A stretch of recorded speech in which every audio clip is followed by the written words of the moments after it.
Bismillahirrahmanirrahim. Welcome back to Chemistry IGCSE lesson series. Today we will continue our sixth lecture on unit number 1, particle and purification. With this course book, Essential Chemistry for Cambridge IGCSE second edition. In last 5 lectures, we covered solid, liquid and gases, changing states, kinetic particle model, diffusion and apparatus for measuring. In today's lecture, we will be talking about paper chromatography. Chromatography is a laboratory technique. There are several types of chromatography, but they all follow the same basic principles. Paper chromatography is probably the simplest form to set up and is very useful in many aspects, like separating out substance in a mixture can be used to check for the purity of a substance. For example, it can tell us whether a solution has become contaminated. And this can be very important because contamination of food or drinking water, for instance, may be dangerous to our health. So if the sample is pure, then it should give only one spot will be given. Third importance is in identifying the substance in a mixture. For example, paper chromatography is especially useful in characterizing amino acid. The different amino acid move at different rates on the paper. So with the help of their retention factor, that is called the RF value, we can identify amino acid. Now come to the paper chromatography. If you will see this one picture here, the paper chromatography consists of two phases. One is called a stationary phase and another is called the mobile phase.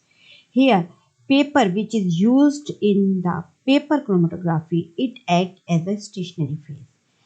Mobile phase, often for paper chromatography, the mobile phase is a mixture of water and organic solvent. And organic solvents such as ethanol, ethanoic acid solution, and propanone are commonly used. Okay, so here the question arises why we use organic solvents. Because the organic solvent they dissolve many substances that are insoluble in water. So when an organic solvent is used, the process is carried out in a tank with a lid to stop the solvent evaporation. Just like here in this picture, we are using this lid. Okay, now move towards its polarity. Focus on these pictures here. Stationary phase. This is the stationary phase. The paper which is used in paper chromatography, it is act as a stationary phase, and this is the mobile phase. So stationary phase is polar. Why? Because this chromatographic paper is made up of cellulose, which is polar in nature. And mobile phase polarity is adjusted by trial and error to effect the desired separation. Okay, the sample that you want to separate, its molecule interact both the stationary phase and the molecule of the mobile phase. Some component of the mixture will interact more strongly with the stationary phase. Other component interact less strongly with the stationary phase and pass quickly over the stationary phase. Stationary phase means paper. Here you can see some components are move faster and some are not move fast. As the solvent moves up the paper, the substances are carried with it and begin to separate. The substance that is most soluble move fastest up the paper and insoluble substance remain at the bottom. It means it would remain at the origin. Remember here one thing, the type of solvent affects how far the sample move across the paper. The non-polar component travel faster than the polar component because more polar substances bond with the cellulose paper more quickly and therefore do not travel as far. So the net effect is a separation of the component in the mixture by their differential interaction with the mobile and the stationary phase. So we can say this, that the separating out substance in a mixture depends on the solubility in the solvent and different degree of attraction for the chromatographic paper. Here, with the help of these pictures, we can explain the paper chromatography experiment. For the paper chromatographic experiment, first take a strip of chromatography paper. Mostly we use Watsman filter paper for the chromatography experiment. So use a pencil, remember pencil, not pen. So use a pencil and draw a horizontal baseline near one end about 1.5 centimeter from the bottom edge of the paper.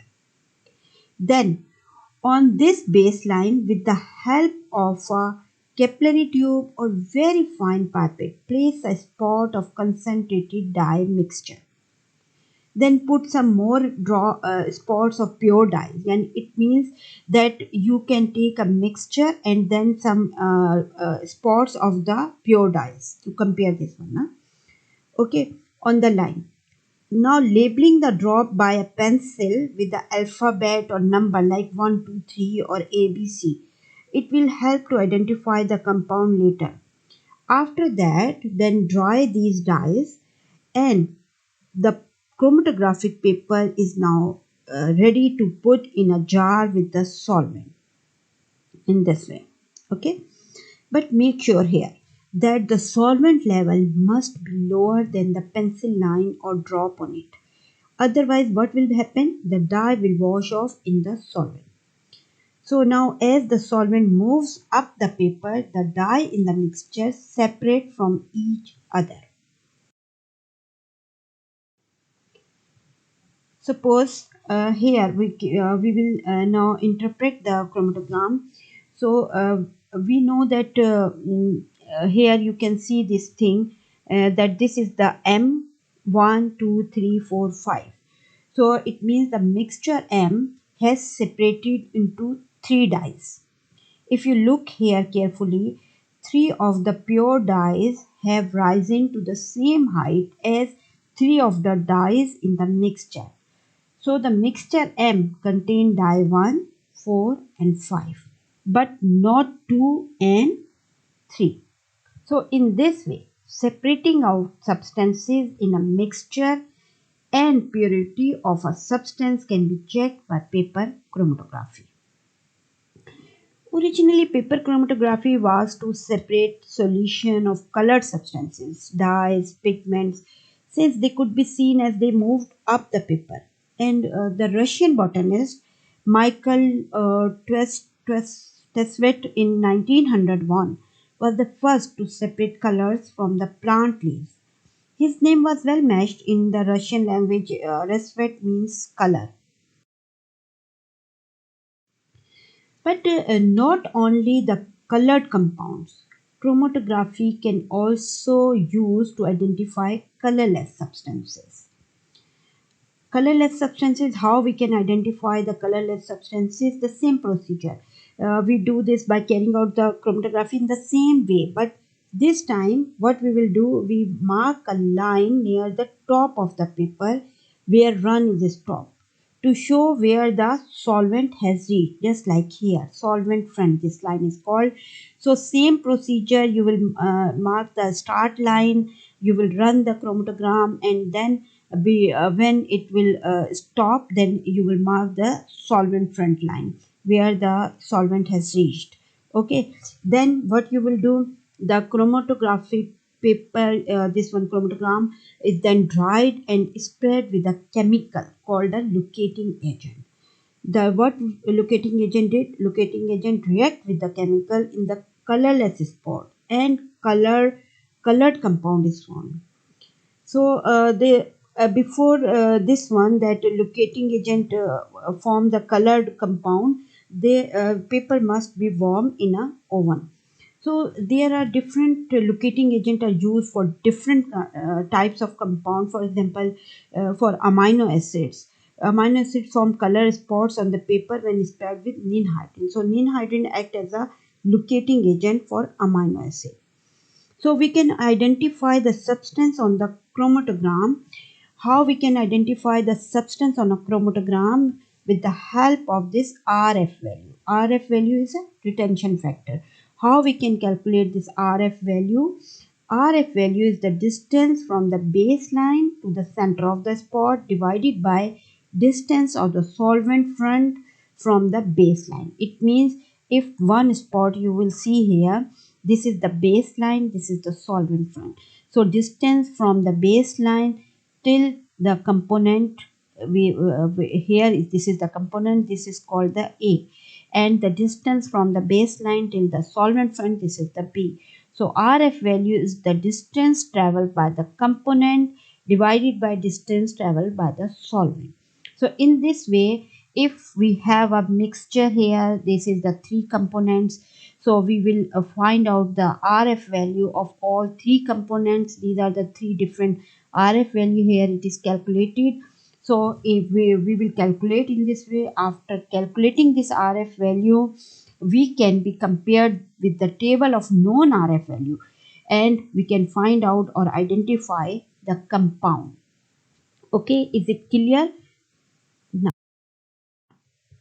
Now, these are the key points which we covered, that chromatography is a method for separating and purifying colored compound and using filter paper and a solvent. Second point was that chromatography can be used to identify compound. Locating agent are used to make colorless compound visible on a chromatogram, and the compound on a chromatogram can be identified using their RF value. These are the summary question which is present in your book. Here the second question, today I want to just give you some hints about this one, that when setting up a chromatogram, suggest why the baseline where the dyes are placed is not drawn with a pen. Just you can guess what can be the answer, but I will give you some hints. Because ink is mixture of several different dyes. For example, blue ink. Blue ink contains three different dyes which can be separated on the filter paper. Now you can give the answer for all these three questions easily. Finish. Okay.